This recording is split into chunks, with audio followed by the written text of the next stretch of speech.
Olá, louvado seja nosso Senhor Jesus Cristo, para sempre seja louvado, glória ao Pai, ao Filho e ao Espírito Santo, como era no princípio, agora e sempre. Amém.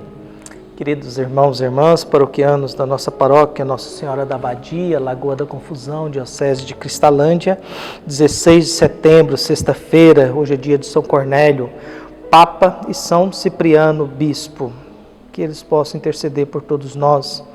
Aqui nos diz Cornélio, que é Papa entre 251 e 253, pastor de alma grande e misericordiosa, muito trabalhou pela reconquista e reconciliação dos cristãos que tinham cedidos às perseguições e, ao mesmo tempo, defendeu a unidade da Igreja contra os cismáticos novacianos.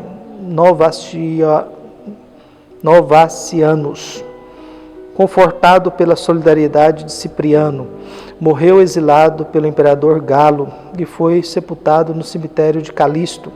Cipriano, de 210 a 258, convertido do paganismo em 245, foi ordenado bispo de Catargo em 249.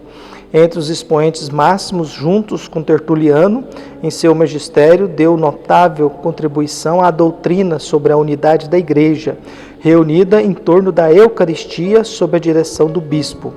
Morreu mártir na perseguição de Valeriano. Seus nomes são mencionados no cânon romano. Peçamos a intercessão de ambos, por todos nós, pela nossa Igreja e por esta consciência da unidade. E o evangelho que nós temos é tirado de Lucas, capítulo 8, de 1 a 3. O Senhor esteja convosco, Ele está no meio de nós.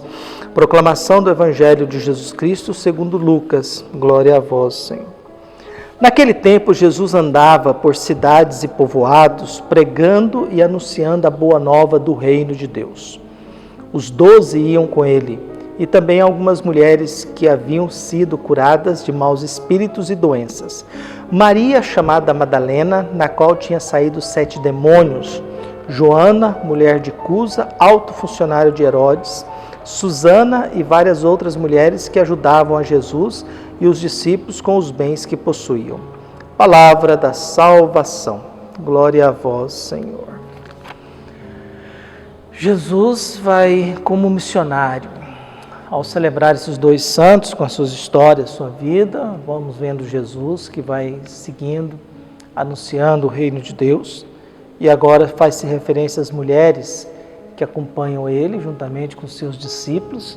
Essas mulheres, tem uma que Jesus expulsou 7 demônios, que é Maria Madalena. A gente não sabe bem o que significa isso, viu? Mas tem um livrinho de Carlos Maria Martini, o cardeal, que fala sobre Maria Madalena e talvez esses demônios, esses espíritos. Outra mulher poderosa, viu, esposa de um alto funcionário de Herodes, que ajudava Jesus. E a referência de hoje é que essas mulheres ajudavam Jesus do ponto de vista econômico também. Jesus era ajudado por essas mulheres, viu, que deveriam ter certo poder aquisitivo, ainda mais esposa de um alto funcionário de Herodes. Ajudava os discípulos de Jesus economicamente também.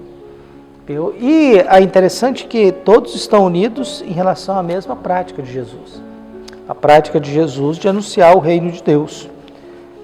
Porque vivemos em busca de alguma coisa. A gente vive em busca de algo e sempre está faltando algo na nossa vida. A não ser que a gente tenha uma vida muito distraída, muito programada, muito organizada com coisas a serem cumpridas, e é bom isso, porque isso nos alivia um pouco de pensar, de sentir, de se preocupar. Tem gente que já está com a vida programada a semana toda e só executa aquilo que está programado e não tem tempo para outras coisas. Em outras realidades, é gente que vai pensando na vida, como é que não vai, se a paróquia vai, não vai, o que faz num certo período, por que algumas coisas dão certo, outras não dão certo. Ninguém dá uma resposta significativa que nos dá uma luz. E aí a gente vai vivendo isso, talvez porque a gente precisa escutar mais Jesus. Talvez a gente precise ter um pouco mais de solidariedade entre nós, nessa união, e que a gente possa acompanhar mais Jesus e estar atentos ao que Ele ensina, o que Ele vai dizendo, né? Fernando Pessoa, que nasceu em 1888 e morreu em 1965, dizia o seguinte: ser feliz é deixar de ser vítima dos problemas e se tornar um autor da própria história. É saber falar de si mesmo, é não ter medo dos próprios sentimentos. A gente vive a ditadura da felicidade por aí, a gente nunca sabe o que é ser feliz, né? É aquela velha história antiga, né? Que conta um rei muito triste, angustiado, mandou chamar um sábio, mostrou todo o seu império, toda a sua riqueza, toda a sua terra, todo o seu palácio, e aí ele perguntou para o sábio: você acha que eu sou um homem feliz? E o sábio disse: não, acho que não. O rei ficou furioso: mas diante de tudo que eu tenho, você acha que eu não sou feliz? E ele falou: não, acho que o senhor não é feliz. E aí: você conhece alguém feliz? Eu conheço. Nesse mundo grego aqui, teve 3 jovens que morreram defendendo a sua pátria, defendendo a sua família. Eles eram felizes. E a felicidade para o sábio não é ter muitas coisas, a felicidade para o sábio é ter um propósito para lutar, inclusive para doar a própria vida. Ser feliz é ter um motivo para lutar, para doar a própria vida. Não é ter sentimentos que nos levam a uma esfera elevada, porque isso vai e volta, viu? Mas é ter um propósito de lutar por algo que se acredita, até doar a vida por algo que se acredita.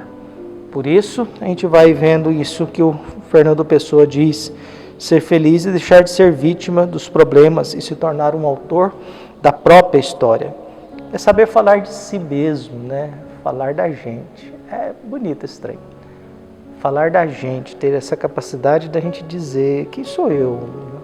Às vezes eu falo sozinho, né? De vez em quando eu falo sozinho. Como eu sou muito solitário e gosto muito de ficar só, a gente às vezes fala sozinho. Mas o bonito da vida é essa coisa que nós vemos no Evangelho. Jesus vai, nesses 3 versículos, andava em cidades e povoados pregando e anunciando a boa nova do reino de Deus. Toda a pregação de Jesus gira em torno disso, da boa nova do reino de Deus. E essa boa nova do reino de Deus, ela acontece volta e meia no nosso meio. Quando a gente tem a oportunidade de fazer o bem para alguém que não pode retribuir, você fez aquilo porque você quer fazer. A gente tem um projeto aí, As Mãos de Nossa Senhora da Badia, está numa fase mais difícil agora de reelaboração, ou há um cansaço da equipe de coordenação, talvez um desânimo, porque é uma coisa a gente fazer caridade de vez em quando para desconhecido e não ter compromisso nenhum.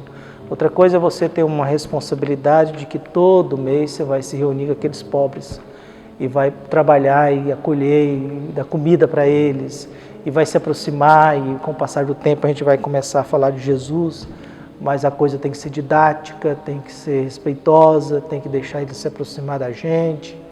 E no mês passado, em agosto, a gente não conseguiu oferecer o almoço, a gente entregou as cestas. E uma me disse assim: padre, não desiste não, viu? Não desiste não, porque a gente precisa.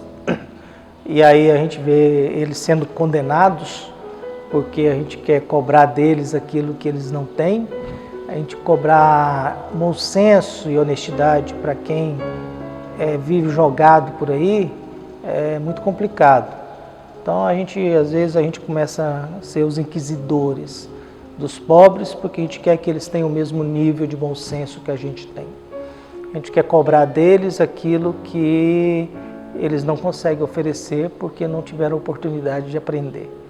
Então, a gente pede a Deus que abençoe a todos nós, que o reinado de Deus possa nos ajudar a ser mais solidários. E que a gente possa encontrar pessoas assim. Acho que a nossa paróquia precisaria de umas mulheres dessa, para nos ajudar a gente dar um passo a mais nesse mundo. É claro que volta e meia a gente é surpreendido, né? Esses dias um senhor chegou na minha casa, trouxe umas roupas e falou: o senhor está querendo construir outra capela? Eu estou tentando, a gente vai tentar ver se o ano que vem a gente começa. Eu pode contar com 40 sacos de cimento da minha parte. Quer dizer, um senhor que eu nem sei o nome, eu já dizia: se o senhor começar, 40 sacos de cimento da minha parte a gente dá. Então, quer dizer, a gente não está sabendo onde tem essas pessoas solidárias aí que ajudam Jesus e que ajudam a paróquia. Mas aos poucos a gente vai descobrindo com a graça de Deus. Um abraço e até mais.